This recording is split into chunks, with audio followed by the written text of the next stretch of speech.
es a iniciativa del ministerio, del departamento, y es autorizada por el secretario de Estado para la función pública. Aquí lo tenemos y ahí lo tenemos. Dichas convocatorias deberán contener las bases mínimas, obviamente, con la denominación, es decir, el nombre del puesto, el nivel del puesto, que hablaremos de ello también. Los niveles van del 1 al 30, ¿vale? La descripción, la localización de donde están esos puestos de trabajo ofrecidos, los requisitos esenciales para su desempeño, los méritos que se van a valorar y el baremo con el que van a puntuar cada mérito. Así como la previsión de que pueda haber memorias, entrevistas y si hubiera entrevistas, y la composición de la comisión de valoración, ¿vale? Esto es un órgano de selección llamado comisión de valoración, que es específica para los concursos, como el tribunal, pero para un concurso. Esas comisiones de valoración, si no ha cambiado, se compone de un mínimo de 4 miembros, los cuales son designados por la propia autoridad convocante. Cada ministerio procede a la convocatoria y a la resolución de los concursos. El Ministerio para la Función Pública, que ahora se llama Transformación Digital y de Función Pública, coordinará los concursos de provisión de puestos con funciones administrativas y auxiliares de los grupos C y D, que esto ahora mismo pues sería B y C1, porque el E ya es el C2, y podrá convocar cursos unitarios para cubrir los referidos puestos en los distintos departamentos ministeriales. Vale. Requisitos y condiciones para participar en un concurso.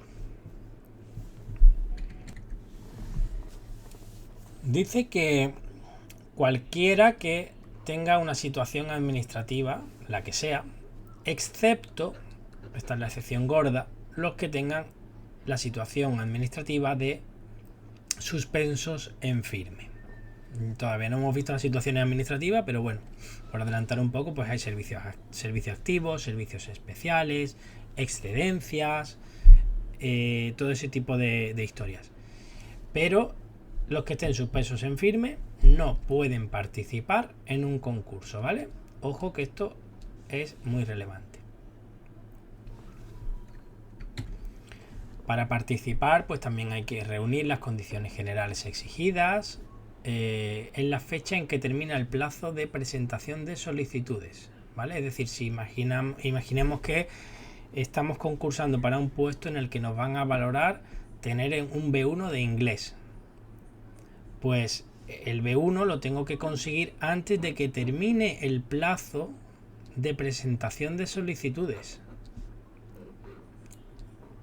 ¿vale? Después ya no nos vale.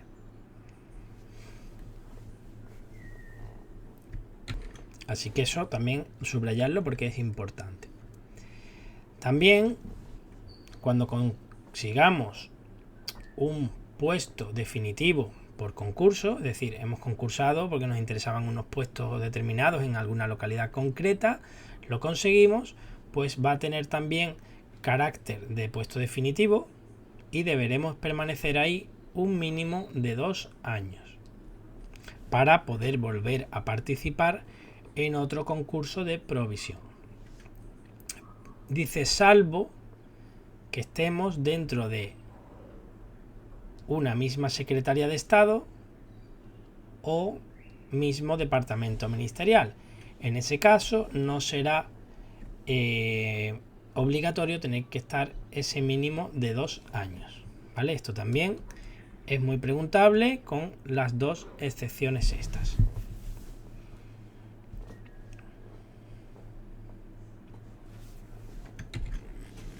Del mismo modo se computará el tiempo a un funcionario que promocione internamente, pero decida quedarse en el puesto de origen al final. En ese caso, pues se aplican estas mismas limitaciones. Esto también cuando concurséis vuestras primeras veces, pues vais a saber que podéis condicionar con la pareja. Esto quiere decir, en el caso de que se anuncie un concurso para un mismo municipio, dos funcionarios que reúnan los requisitos exigidos podrán condicionar sus peticiones por razones de convivencia familiar al hecho de que ambos obtengan destino en ese concurso en el mismo municipio, entendiéndose en caso contrario anulada la petición efectuada por ambos. Es decir, persona 1 y persona 2. Ambos piden en la localidad X. Si a este se lo dan, pero a este no, finalmente pues este tampoco se va a ir, ¿vale? O nos vamos los dos o no nos vamos ninguno. Eso es condicionar las peticiones. Importante para la hora de condicionar es que lo tiene que condicionar la persona 1 con la 2 y la 2 también con la 1. Tiene que figurar en las dos solicitudes. Y como os fijáis, no pone nada de que haya que estar casado, ser pareja de hecho, no limita a nada de eso, ¿vale? Dice por razones de convivencia familiar. Listo. Bueno, hay unos funcionarios que pueden tener reserva del puesto. Si tienen reserva del puesto, no podrán participar en concursos para cubrir otros adscritos con carácter indistinto, salvo, porque hay excepciones para todo, autorización del Ministerio de Función Pública. ¿Vale? Si tenemos reserva de puesto de trabajo en exclusiva, no podemos concursar salvo autorización.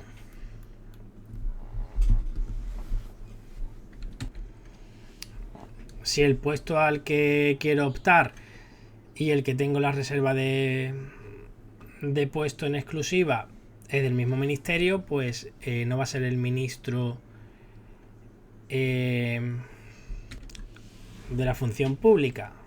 La autorización corresponderá al ministro de ese departamento concreto, ¿vale?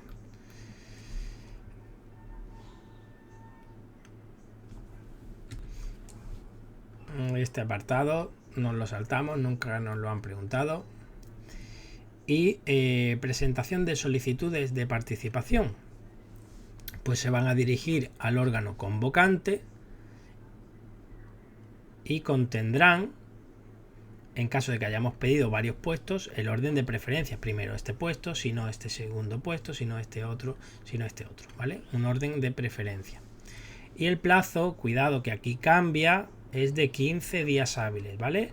Oposición 20 días hábiles para presentar la instancia, concurso 15 días hábiles.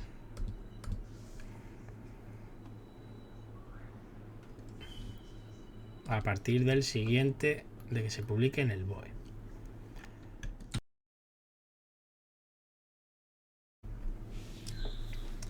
Bueno, ¿qué méritos nos van a valorar en un concurso? Pues aquí hay una regla mnemotécnica que está por ahí por todos lados, no es mía, ¿vale? Primero se va a valorar los méritos, luego se va a valorar el grado personal.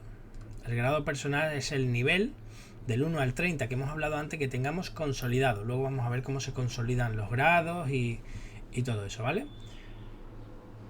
Luego, la valoración del trabajo desarrollado. Luego, los cursos y luego la antigüedad, ¿vale? Y sale esta palabrilla, megravacura, que es la que nos va a servir para saber qué se valora primero, segundo, tercero, cuarto y quinto. Bien, pues ya casi que no hace falta que leamos ni el artículo,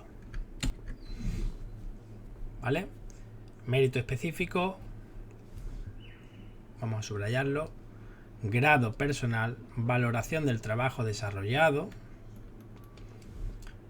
cursos de formación o perfeccionamiento, bla bla bla, y la antigüedad. De la antigüedad vamos a destacar que se va a valorar por año, no por meses, sino por año.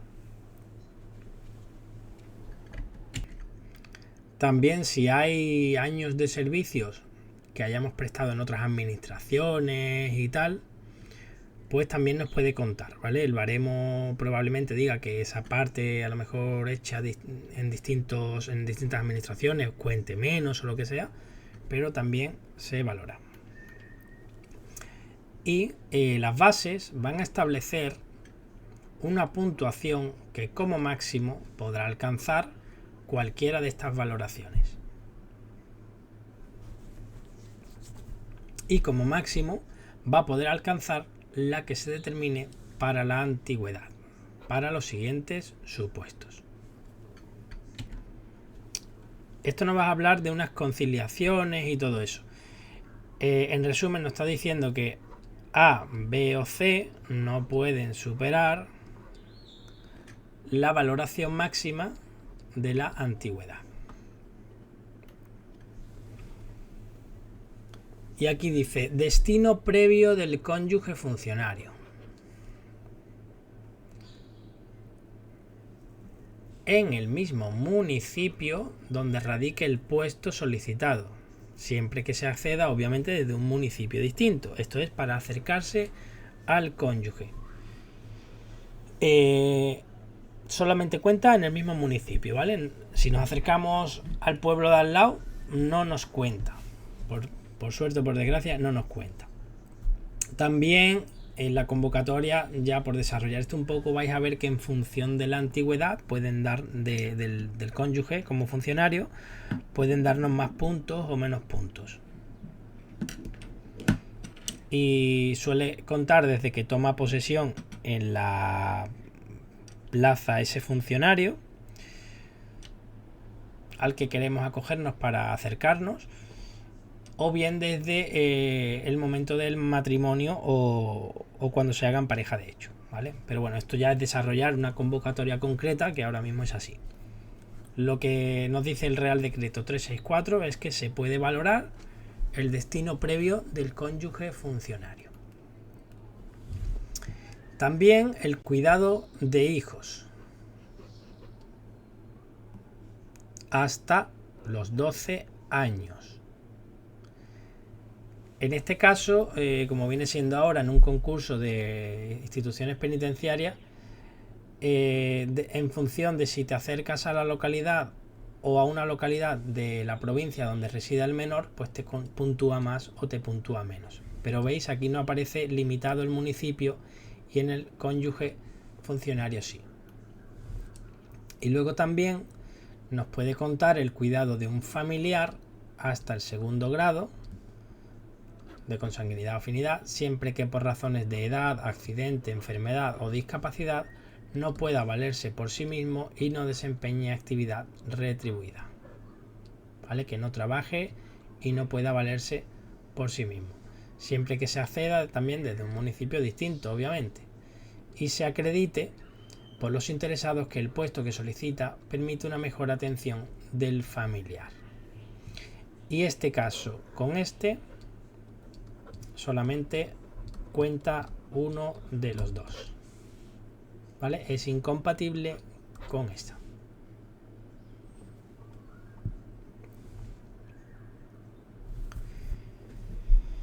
Y ninguna puntuación, porque dice ahí que ninguno de los apartados anteriores puede exceder en ningún caso un 40% la puntuación máxima del total, ni ser inferior al 10% de la misma. Es decir, que cualquier valoración, cualquier mérito mínimo tiene que contar un 10% y máximo un 40%. ¿Para qué? Pues para que haya un equilibrio y no haya algo que puntúe tan poco que al final ni se note, ni haya algo que puntúe tanto que al final determine que si te den la plaza o que no, ¿vale?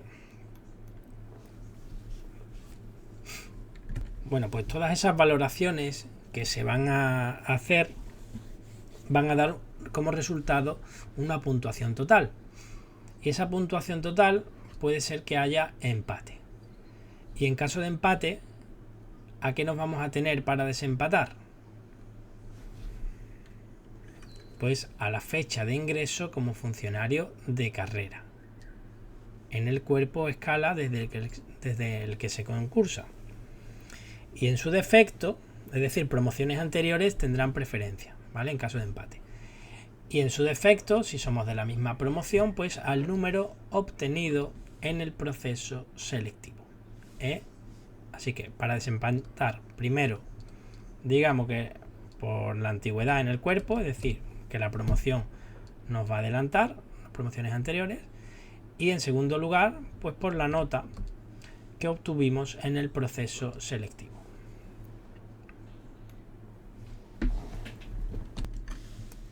Esos méritos, como ya hemos hablado antes en ese ejemplo del idioma, del B1, pues todos los méritos también se van a valorar a fecha de cierre del plazo de presentación de instancias.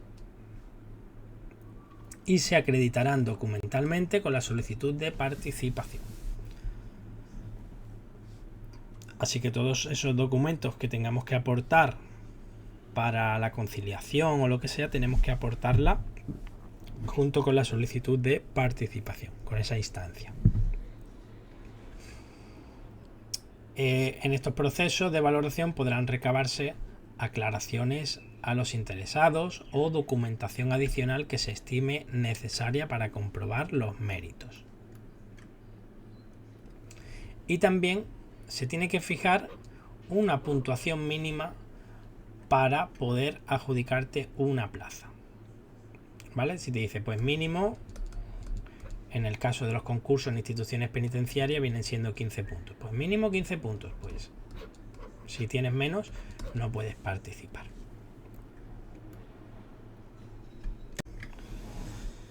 Bueno, en esta parte nos habla ya de concursos específicos.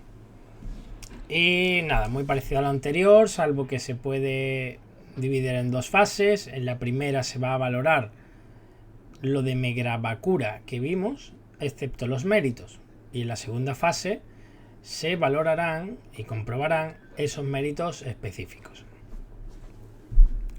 Para ello se podrán establecer memorias, celebración de entrevistas, que se tienen que especificar obviamente en la convocatoria.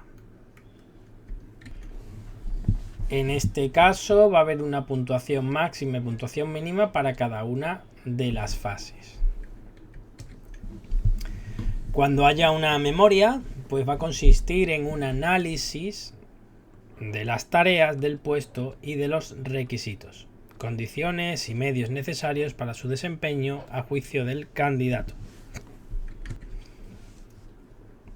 Y las entrevistas pues van a versar sobre los méritos específicos adecuados al puesto y en su caso sobre la memoria, pudiendo extenderse la comprobación de los méritos alegados. ¿Cómo se va a ajustar esto para un aspirante con discapacidad? Pues como el TREBEP decía, en tiempo y medios. Bueno, dice aquí que tiene que hacerse una media aritmética de las notas, que se desecha la más alta y la más baja y poco más, ¿vale? Se reflejarán en el acta. Y la propuesta de resolución recae en el candidato que haya obtenido un mayor número de puntos, sumados los resultados de las dos fases.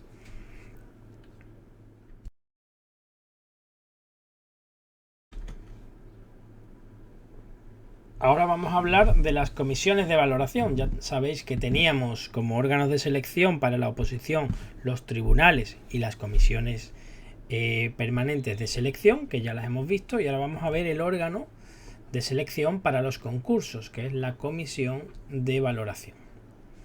Como adelanté antes, está constituida como mínimo por 4 miembros, designados por la autoridad convocante.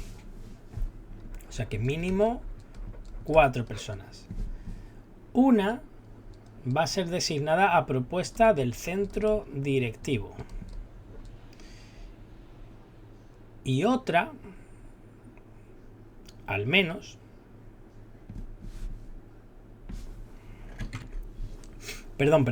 una obligatoriamente designada por el centro directivo. Y es que aquí viene lo que quería decir ahora, que además uno puede ser, esto es ya optativo,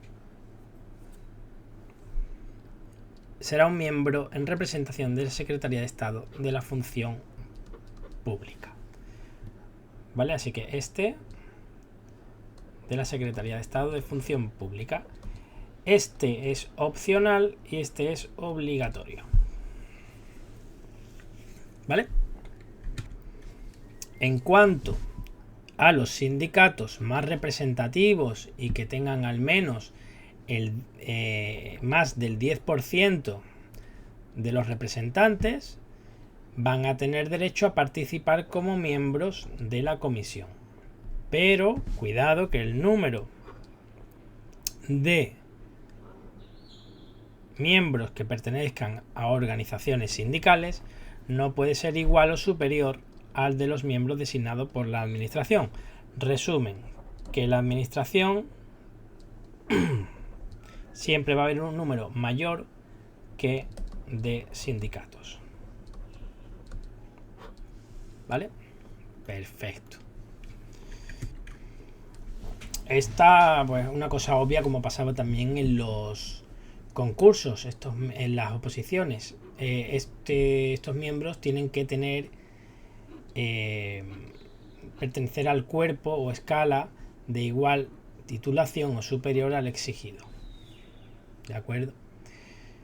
Además, ojo, porque aquí es importante, además tienen que cumplir que tengan el grado personal o desempeñar puestos de igual nivel o superior al de los convocados. O sea que si el concurso es para un puesto de nivel 28, el miembro de la comisión tiene que tener o grado personal 28 o tener un grado personal inferior, pero estar desempeñando un puesto de nivel 28, porque una cosa es el nivel del puesto y otro es el que vamos nosotros consolidando como grado personal, ¿vale? Diferenciamos aquí grado personal, el que tiene la persona, y nivel del puesto, el que tiene el propio puesto. Ya veremos más adelante cómo se van consolidando esos grados. Los presidentes, secretarios, titulares y suplentes van a ser nombrados por la autoridad convocante.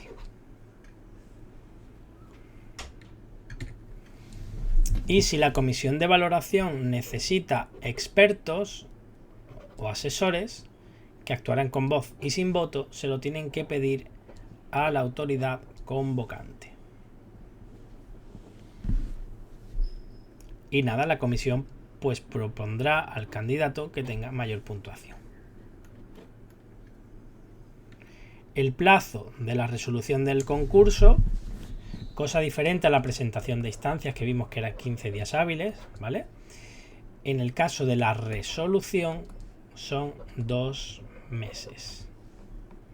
¿Desde cuándo? Pues desde el día siguiente al de la finalización de la presentación de solicitudes. Salvo o una excepción que contemple la propia convocatoria. Si la propia convocatoria viene que van a ser 3 meses, pues serán 3 meses, ¿vale? O sea que ese plazo de 2 meses no es inamovible, ¿de acuerdo? Cuidado con eso. La resolución se motivará con referencia al cumplimiento de las normas, bla, bla, bla, bla, bla, bla. En todo caso, deberán quedar acreditadas en el procedimiento como fundamento de la resolución, es decir, que tiene que estar motivado todo, ¿vale? Una resolución motivada.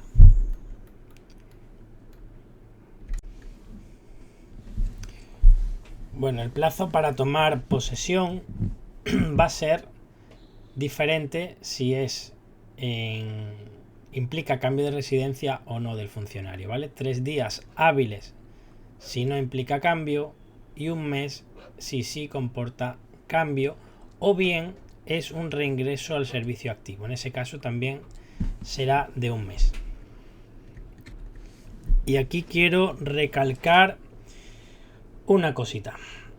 En el artículo 114.12 del Real Decreto Ley 6/2023, que nos desarrolla un poco también todo esto de una forma más actualizada, nos detalla que ahora, cuando en la toma de posesión implique el pase a carrera, es decir, que seamos funcionario en prácticas y ahora pasamos a funcionario de carrera, va a ser de 15 días naturales. Cuidado con eso, ¿vale?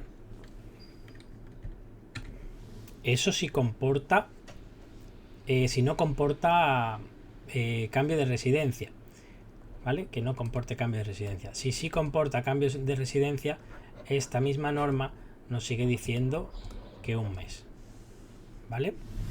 Pero los 3 días pasan a ser 15. Los 3 hábiles pasan a ser 15 naturales, en el caso de pase a carrera. Ese plazo va a contar desde el nombramiento. ¿Os acordáis que había varios pasos, ¿no? Que llamábamos SNAT, superación del proceso selectivo, nombramiento, acatamiento y toma de posesión. Pues de aquí a aquí es el plazo este que estamos hablando.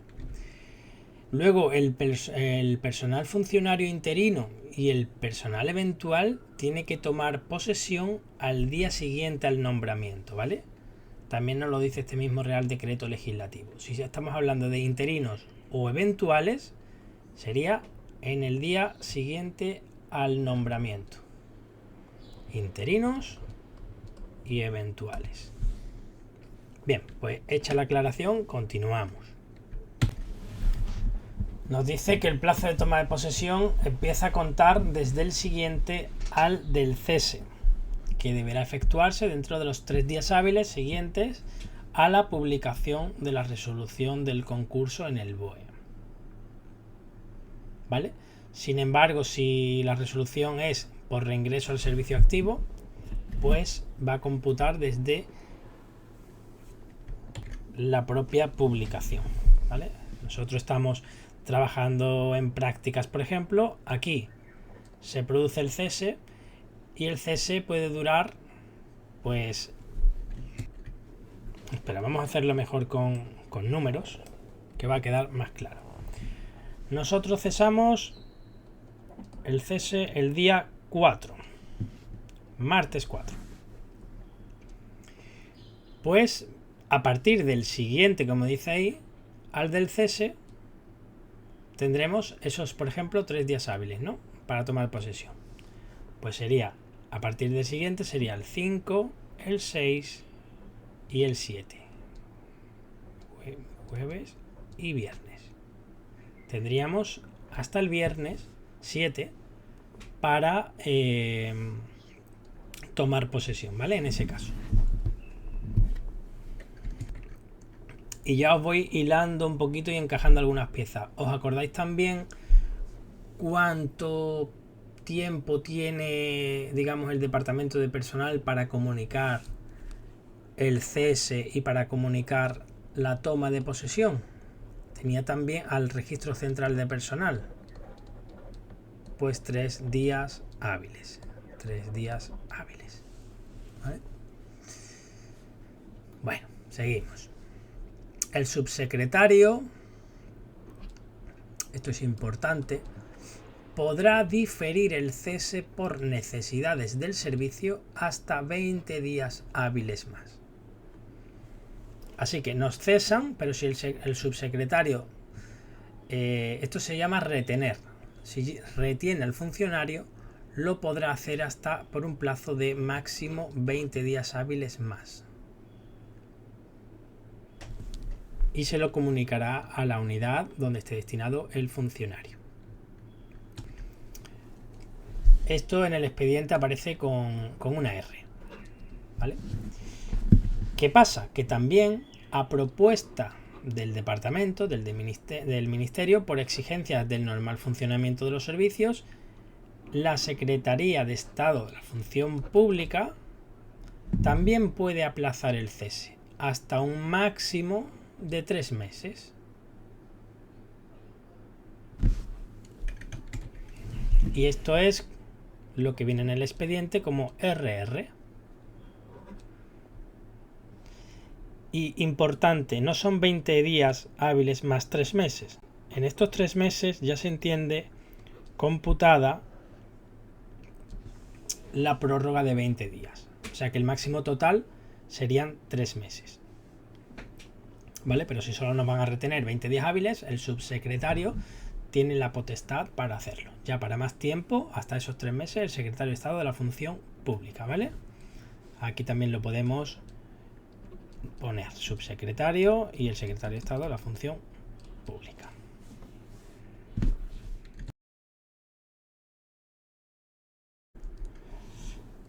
Bueno, pues también otra circunstancia que puede darse es que el subsecretario del departamento, es decir, el subsecretario del ministerio a donde vayamos a ir, a nuestro nuevo destino, podrá también conceder una prórroga de incorporación hasta un máximo de 20 días hábiles.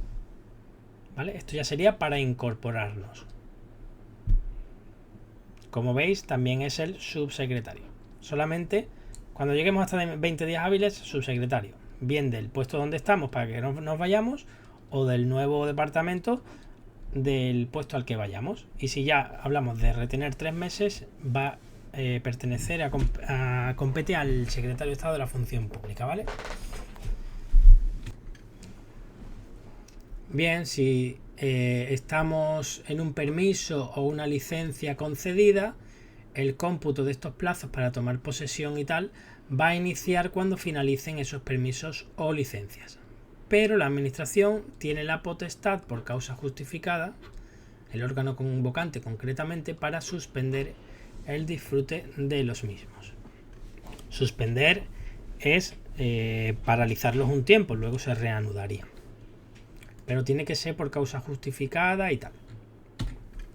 Y muy importante también, el tiempo que estemos durante la toma de posesión, ese plazo posesorio que se llama, se va a considerar como servicio activo. Esta es una situación administrativa en la que estamos por defecto cuando estamos trabajando, que nos va a generar pues nuestro sueldo, nuestros trienios y todo, ¿de acuerdo? Pero no va a contar como plazo, como servicio activo cuando se dé esta circunstancia, que hayamos solicitado el reingreso desde la situación de una excedencia voluntaria o una excedencia por cuidado de hijos, una vez transcurrido el primer año.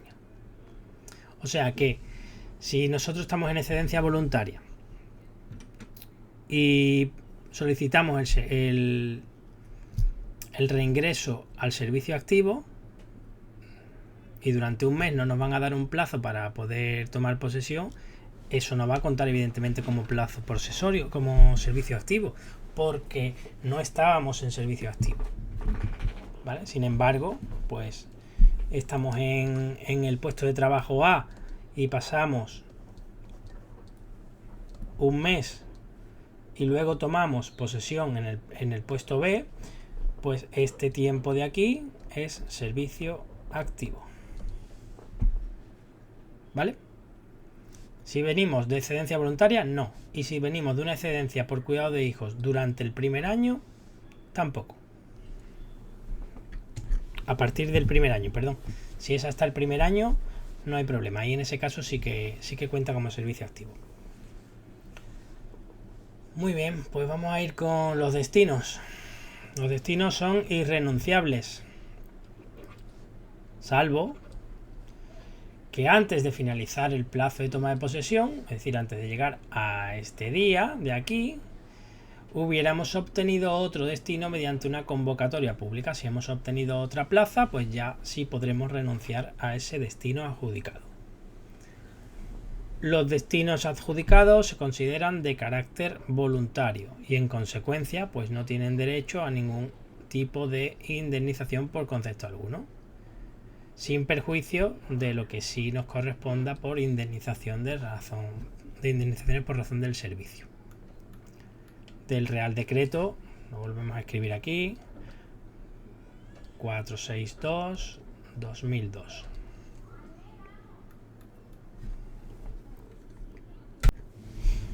Bueno, pues nada, hemos conseguido un puesto por un concurso y ahora pues resulta que no valemos. O por otro tipo de circunstancias, nos pueden remover del puesto. Y aquí vamos a ver el procedimiento de remoción de ese puesto de trabajo. Los funcionarios que accedan a un puesto de trabajo por el concurso podrán ser removidos por causas sobrevenidas, derivadas de una alteración en el contenido del puesto, realizada a través de la RPT, que modifique los supuestos que sirvieron de base a la convocatoria. ¿Vale? Esto sería por propias circunstancias de la administración, causas sobrevenidas. O bien por una falta de capacidad para el desempeño manifiesto por rendimiento insuficiente, que no comporte inhibición y que impida realizar con eficacia las funciones atribuidas al puesto. Es decir, o por culpa de la administración o por culpa nuestra. Y bueno, pues el procedimiento de remoción no se puede formular, ¿vale? Esa propuesta de remoción, hasta que no se establezca la ausencia de responsabilidad disciplinaria del funcionario y solo cuando la causa del incumplimiento sea imputable al mismo. Bien, o sea, que sea culpa del funcionario y se pueda pues demostrar, que sea evidente. La propuesta motivada de remoción será formulada por el titular del centro directivo, por el delegado del gobierno, o ya sabemos que esto es el subdelegado, y se notificará al interesado para que en el plazo de 10 días hábiles formule alegaciones y aporte los documentos que estime pertinentes, ¿vale? Así que el titular del centro directivo, que en nuestro caso sería el secretario general de instituciones penitenciarias, y en servicios periféricos pues el delegado o subdelegado del gobierno. 10 días para alegar. Eso es una propuesta. Ahora, después de las alegaciones ya se llama propuesta definitiva y se pone de manifiesto a la junta de personal correspondiente. ¿Vale? Junta de personal, que era nos acordamos un poco de los sindicatos, que teníamos los delegados de personal y las juntas de personal. Pues a esas juntas. Y esas juntas van, dice, a emitir su parecer en 10 días hábiles también. Que será un informe. Recibido ese informe de la junta de personal, o transcurrido los 10 días hábiles sin que emita informe alguno, en caso de que se produzca una modificación de la propuesta, se le da una nueva audiencia al interesado, si no, no. ¿Vale? También por 10 días. Pero si no se modifica propuesta, continúa para adelante. Y finalmente la autoridad que efectuó el nombramiento la resolverá. El mismo que lo nombra es el que al final resuelve el expediente. Y además esa resolución pone fin a la vía administrativa. Por lo cual no cabrá recurso de alzada y todo eso. Tiene que ser motivada. Todo lo que nos perjudique o afecta a nuestros derechos tiene que ser al final motivado, ¿vale? Eso ya lo veremos en la ley 39. Y evidentemente notificada al interesado. ¿En qué plazo? En 10 días hábiles.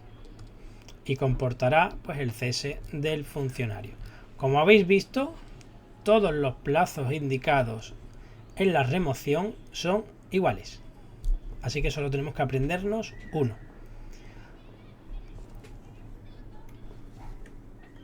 Y bueno, al funcionario que hayan echado y removido de su puesto de trabajo le van a atribuir el desempeño provisional de un puesto correspondiente a su cuerpo o escala en el mismo municipio, no inferior en más de 2 niveles al de su grado personal.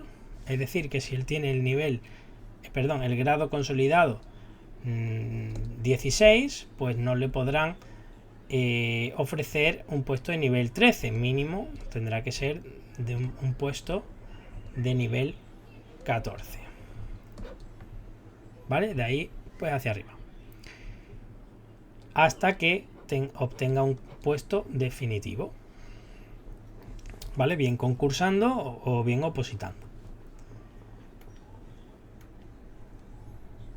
Y ahora vamos a ver el procedimiento de libre designación.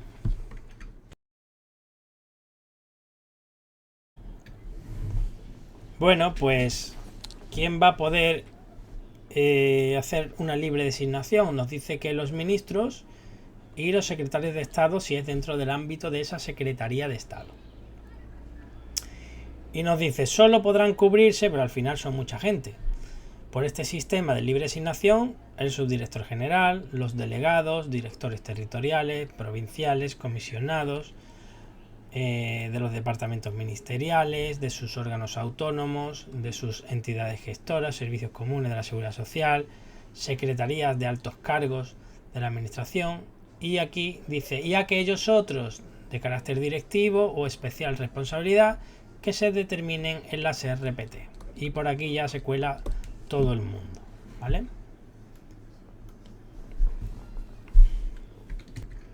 Nada, la convocatoria va a ser pública, describiendo el puesto al que vaya a optar el funcionario, los requisitos para poder desempeñarlo, y vendrán también las especificaciones derivadas de las funciones encomendadas. Las solicitudes, 15 días hábiles, igual que el concurso.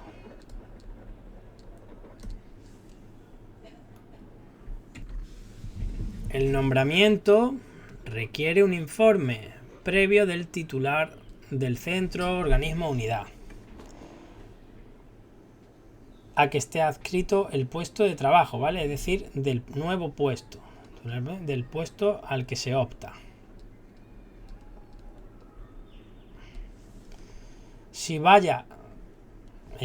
fuera a recaer en un funcionario destinado en otro departamento, también se va a requerir el informe favorable del puesto de origen. Si es del mismo ministerio o de la misma unidad, mejor dicho.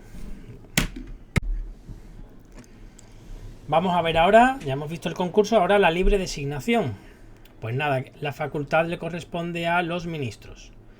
Y si está dentro de una Secretaría de Estado, pues a los secretarios de Estado. Bien. Ahora el punto 2 nos dice quién puede ser designado por libre designación. Al principio dice solo podrán cubrirse como si fueran pocos, pero al final hay una coletilla que se puede colar casi los puestos que quiera. Subdirector general, delegados, directores territoriales, bla bla bla, de seguridad social, secretarías de altos cargos, no me interesa nada de eso, pero sí esto último. Aquellos otros de carácter directivo o de especial responsabilidad que se determinen, o bien los que se determinen también en las RPT. O sea que si por la RPT dice que ese puesto tiene una especial responsabilidad, pues por ahí se cuelan, ¿vale? Los que vengan en la RPT como de libre designación son los que pueden ser ofrecidos a través de este sistema. La convocatoria, ¿cómo va a ser? Pues pública, con la descripción del puesto, su nombre, los requisitos y otras especificaciones que pueda contener. Nada por ahí importante. Las solicitudes sí, mismo plazo que para el concurso, 15 días hábiles, a contar desde el siguiente a la publicación de la convocatoria. Vamos a necesitar informes. Y aquí distingue, vamos a pedir este puesto de destino, desde un puesto de origen 1 y un puesto de origen 2, ¿vale? Pero este va a estar en otro departamento, otro ministerio. Y este en el mismo. Por lo cual, si pedimos de aquí a aquí, vamos a necesitar un informe del titular del centro, organismo o unidad. Pero si va a caer, si el que lo pide es este otro funcionario que ocupa este segundo puesto en otro ministerio, el informe va a ser, dice que del departamento este. ¿Vale? de donde viene, del ministerio de origen. Para emitir ese informe existe un plazo de 15 días y en este caso son naturales. Ojo a la diferencia con la solicitud, ¿vale? 15 días naturales para el informe. El informe tiene un silencio administrativo positivo, es decir, que si no se emite, se considera favorable. No obstante, si se emitiera pero de forma desfavorable, como si existiera una segunda oportunidad, si es desfavorable, puede ser nombrado previa autorización del secretario de Estado para la función pública. Así que eso por ahí, y si es negativo, el secretario de Estado para la función pública puede autorizar su nombramiento. ¿Vale? Este segundo párrafo no me interesa.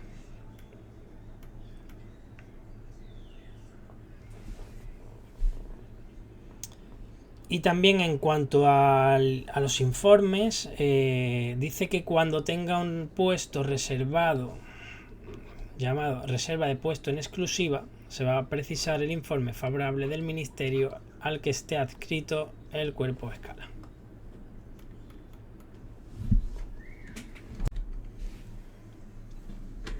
Y bueno, como veis aquí nos dice que el plazo máximo para nombrar es de un mes, prorrogable por otro mes. O sea, para nombrar, un mes más un mes.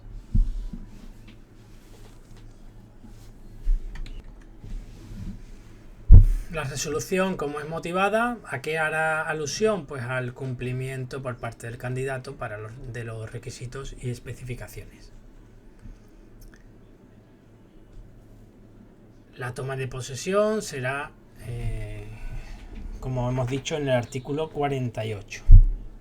En función de los días, si cambiamos de residencia, si no, etc. Igualmente, vamos a ver ahora el cese. Se pueden cesar con carácter discrecional. Si se han nombrado a dedo, se pueden cesar a dedo.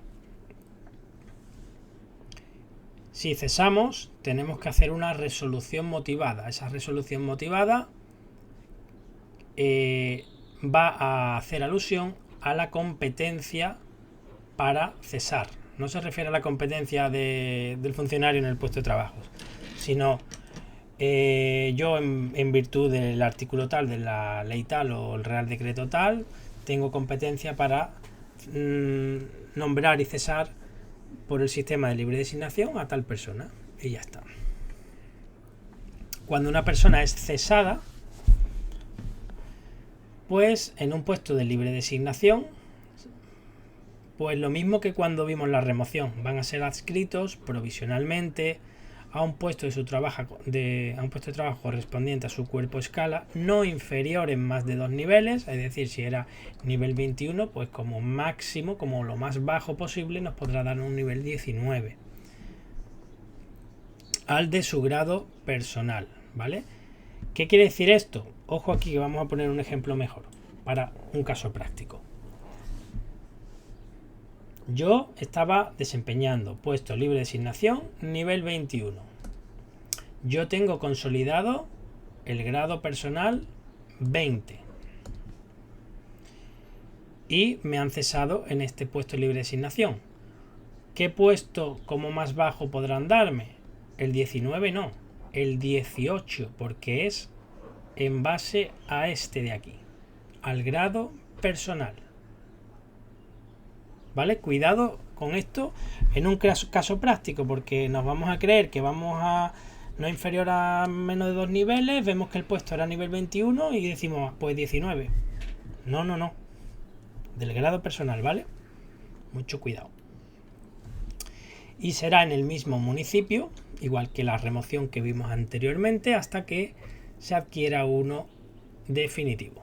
Bien por concurso, bien por cualquier otro tipo de procedimiento.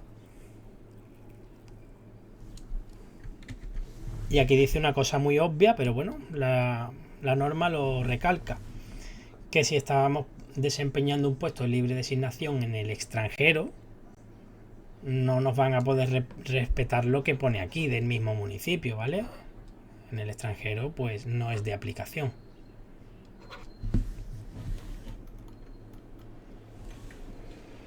Vamos a ver más cositas. La de redistribución de efectivos.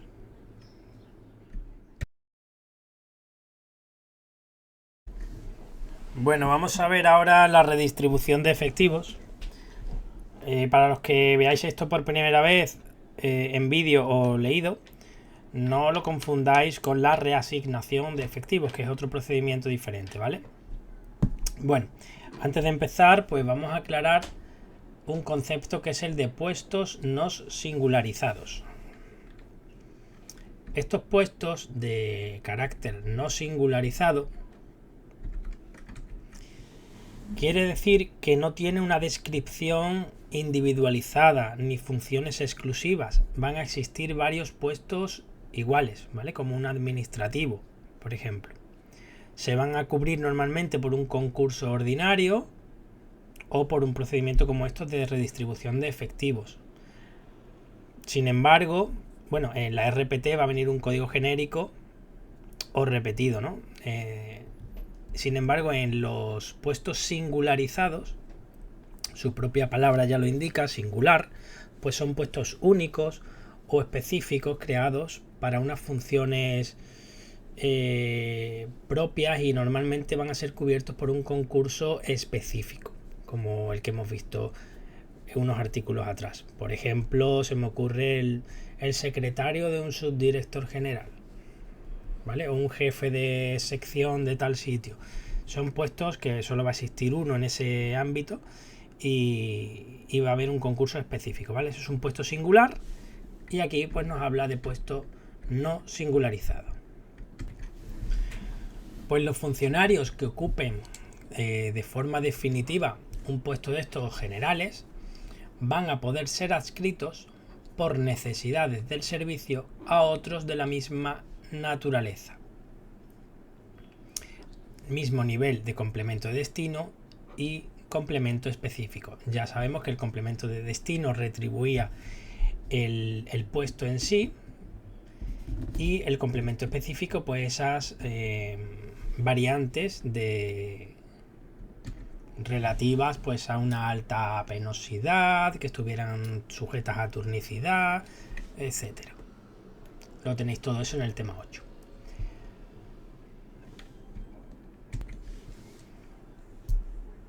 Y bueno, ello no puede suponer un cambio de municipio.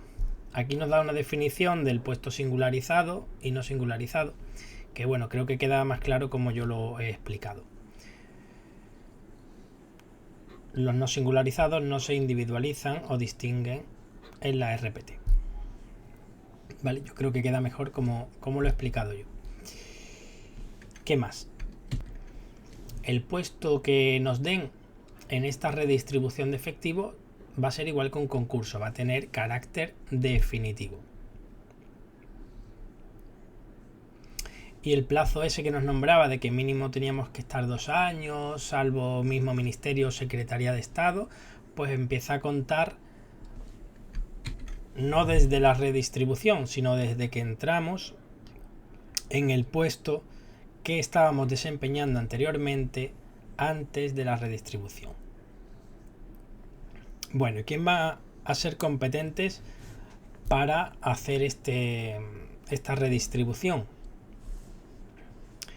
Pues la Secretaría de Estado para la Función Pública, previo informe de los departamentos, ministerios, ya cuando veamos departamento en mayúscula sabemos que es un ministerio, cuando la adscripción se efectúe en el ámbito de los servicios centrales, ¿vale? Secretaría de Estado para la Función Pública para servicios centrales.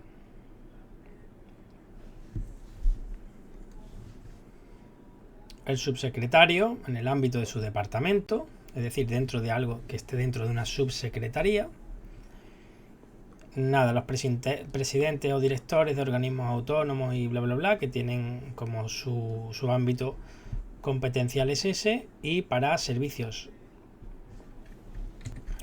periféricos, ¿no? que no lo dice, pero se entiende esto como servicio periférico, que es donde tiene el ámbito de competencias el delegado y el subdelegado del gobierno. Yo me quedaría principalmente con A, B y D. Pero bueno, es muy sencillito porque es como casi todas las cosas. Y ahora vamos a ver la reasignación, que sí que tiene unos plazos y unas cositas que conviene memorizar. Permitidme que haga aquí una pausa antes de ver la reasignación, y es una cosita de la redistribución. Y es que aunque diga en este Real Decreto 364/95 misma localidad, mismo municipio, hay otras dos normativas que dicen otra cosa. En cuanto a la redistribución, la ley 3084 dice misma provincia, y luego también hay por ahí una resolución del 21 de junio del 2007 que dice en todo el territorio del estado.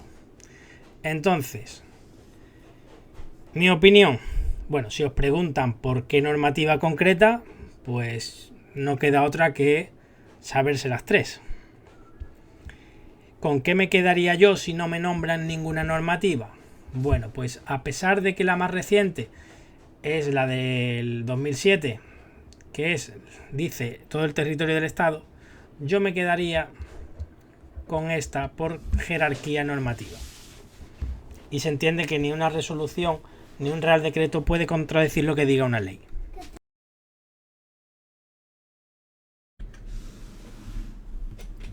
En este artículo 60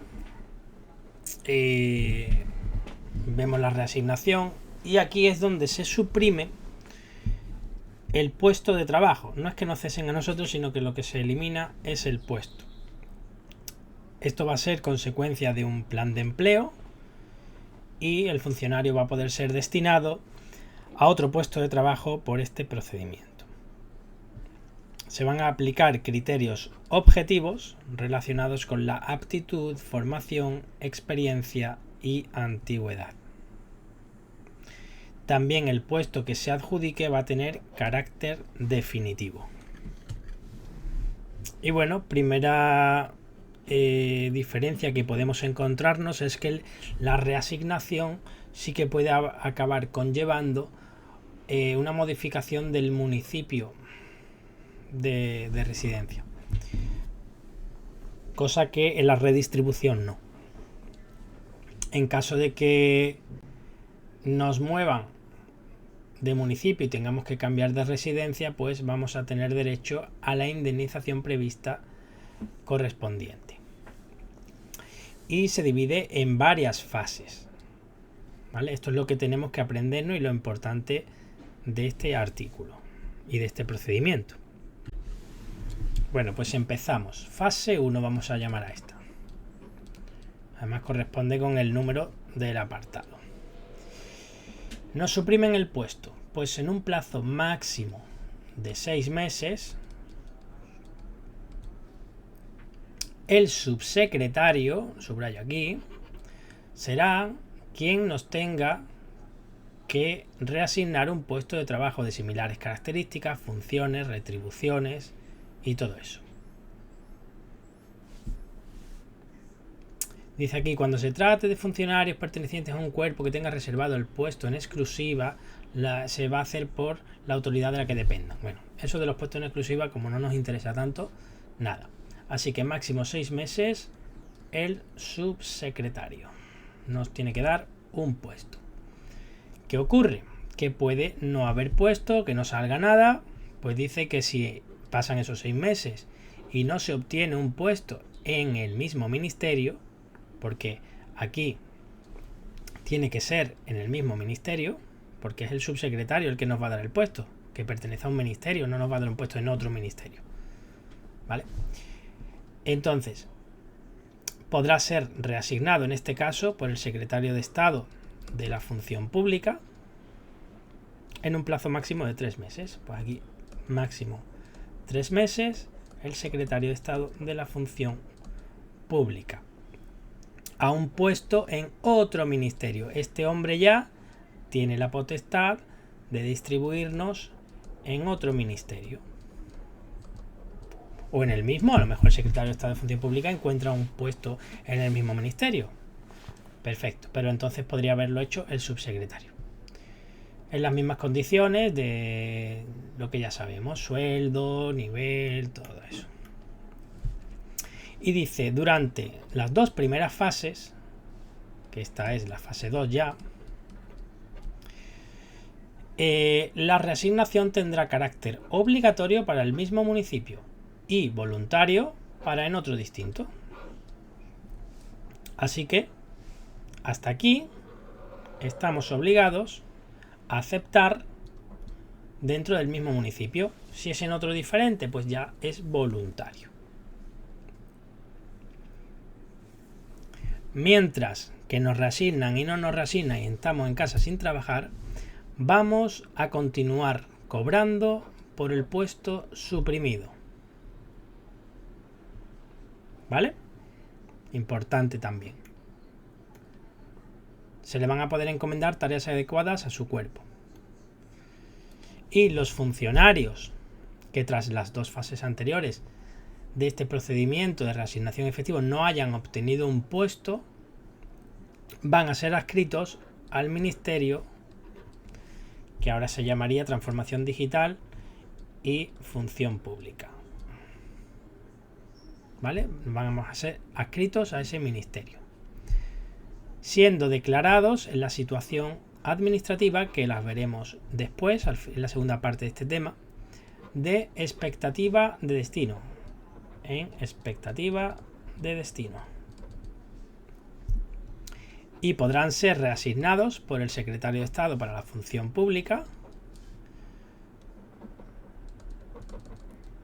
Bueno, vamos a ponerlo como lo hemos puesto antes, para que no aparezcan cosas distintas, a puestos de similares características de otros ministerios y tal. A estos efectos se van a entender como puestos similares los que guarden semejanza, bla bla bla bla bla bla, en retribuciones y funciones. La reasignación hecha por este secretario de Estado pues conlleva el reingreso al servicio activo y va a tener ya en esta fase un carácter obligatorio cuando sea en la misma provincia. O sea que hasta la fase 2 es obligatorio en la misma localidad y en la tercera fase es obligatorio hasta la provincia y voluntario para provincias distintas. Y bueno, el estar en expectativa de destino pues ya nos va a afectar las retribuciones económicas y tal, que lo veremos en la segunda parte de este tema, ¿vale? Así que, resumiendo, máximo 6 meses el subsecretario, nos va a mover dentro de nuestro mismo municipio y del mismo ministerio. En la fase 2, máximo 3 meses, el secretario de Estado de Función Pública nos va a intentar ubicar en otro ministerio, ¿vale? Pero obligatorio en la misma localidad y voluntario en otra localidad. Y en la fase 3 ya pasa a ser obligatoria la misma localidad. Evidentemente será otro ministerio, pero vamos a estar obligados hasta la misma provincia.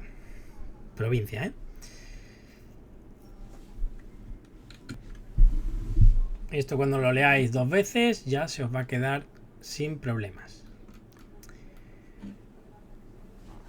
Ahora vamos a ver la movilidad por cambio de adscripción del puesto de trabajo.